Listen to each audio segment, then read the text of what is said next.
Down Titumir কর্মসূচি পালিত হবে। এই ক্লোজ ডাউন তিতুমির কর্মসূচির আওতাভুক্ত থাকবে সকল ধরনের ক্লাস এবং পরীক্ষা বর্জন। আমরা এই মর্মে সিদ্ধান্ত নিয়েছি যে যেহেতু তারা আমাদের সঙ্গে ৯-৬ খেলা শুরু করেছেন, মূলা ঝোলানো শুরু করেছেন, তাই আমরা মূলা খেতে রাজি না।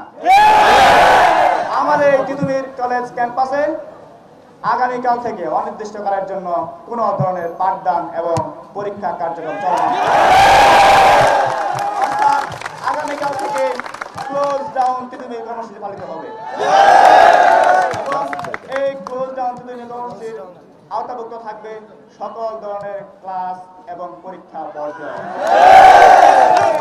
এবং আমাদের চলমান কর্মসূচি বারাসাত কিন্তু মহাখালী এটি চলমান থাকবে এবং এর আওতায় রেলপথ থাকবে।